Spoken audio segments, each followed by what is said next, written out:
Kevin, not only is Iron Man 3 the third installment in the Iron Man franchise, the follow-up to the hugely successful Marvel's The Avengers, so how does it fit into what we're calling the Marvel Cinematic Universe? When we started developing Iron Man 3, we knew that it would be coming out a year after The Avengers. And while The Avengers hadn't come out yet, we hadn't even finished it yet. What was important to us is that it worked on two levels. It worked as sort of a capper to an Iron Man trilogy, but also that it worked as a direct follow-up to The Avengers. And what Shane was able to do in his script and directing the movie was really embrace the character of Tony Stark, really delve deeper into Tony than we had, deeper than any of the films since Iron Man 1, but at the same time let the massive sort of repercussions of Avengers reverberate through, because Avengers was such a hit that we figure that majority of the audience going to see Iron Man 3 will have seen Avengers, perhaps even more than had seen the first two Iron Man films. So it was very important that it connected that story. So it really is a unique movie that is sort of a sequel to two other franchises, and at the same time, and most importantly, stands apart and on its own, which is the credit of Shane Black. Thank you. This question's for Shane. What was it like to take over the directorial reins from Jon Favreau, and how does your interpretation differ from his? Taking over from Jon Favreau is a little daunting because he's a force to be reckoned with now. He's also a sweet guy, so there wasn't really a lot of friction. It was more about him giving me some real good advice, and on set as an actor, I was able to draw from him, and he was incredibly generous and gracious in giving me ideas and options and things that showed that he'd done this before.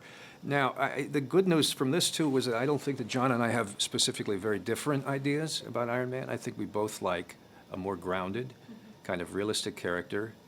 I think we like playing with the idea of taking something very mythic and powerful that starts to get dark and then lightening up and sort of not taking it too seriously, taking it back a step into satire.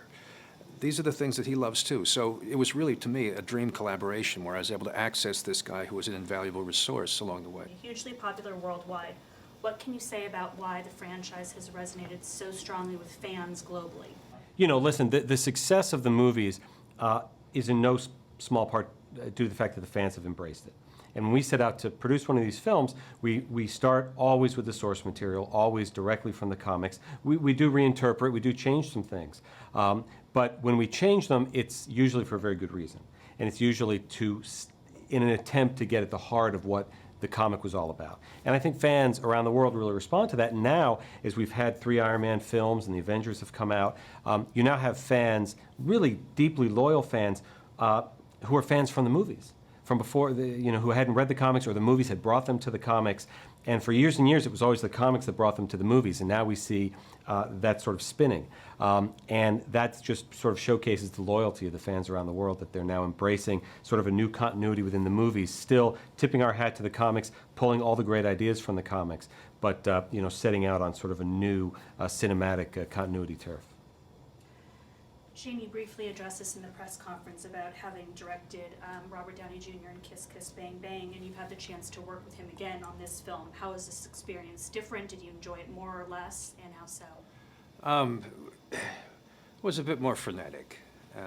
Kiss Kiss Bang Bang felt more like sort of a fun lark that took 35 days, and this is at least twice that.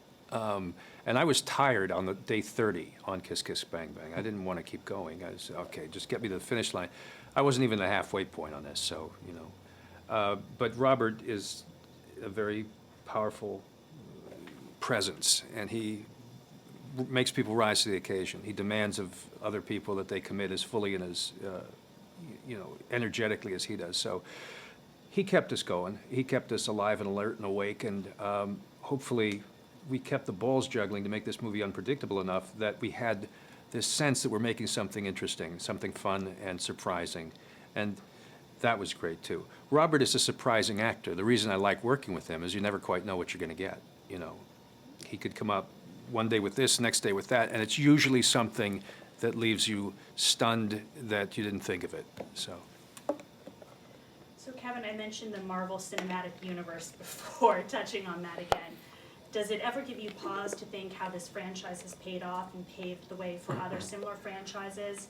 Secondly, what does this mean to you personally as a producer and as the president of Marvel Studios? it all started with Iron Man 1, right? That was the first film that Marvel Studios self-produced.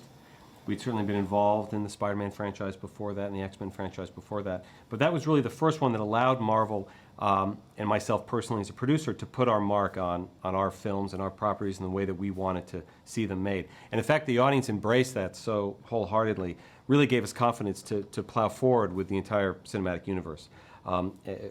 With the Hulk and with Iron Man 2 and Thor and Captain America, all leading to Avengers.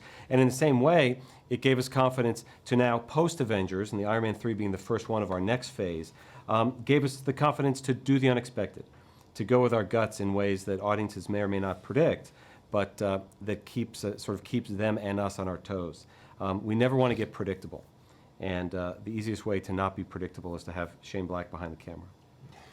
And to the both of you, last question. What do you want audiences to get out of Iron Man 3? Do you think it will exceed their expectations?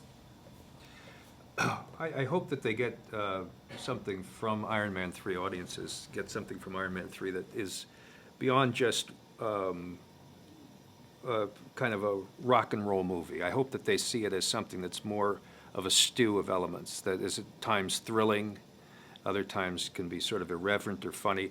Ultimately, that stands the myth on its head a little bit, because we want to have some kind of a sense of satire running through this as well. And so I love the notion of trying to just be a little smart. And if they come away thinking, we enjoyed that, we got a thrill out of it, but you know what? That wasn't a dumb movie either. That had a couple things that may have resonated with me as being smart. I'd be happy with that. Great, thank you so much. Good answer. Okay. Thank you. Thanks, guys.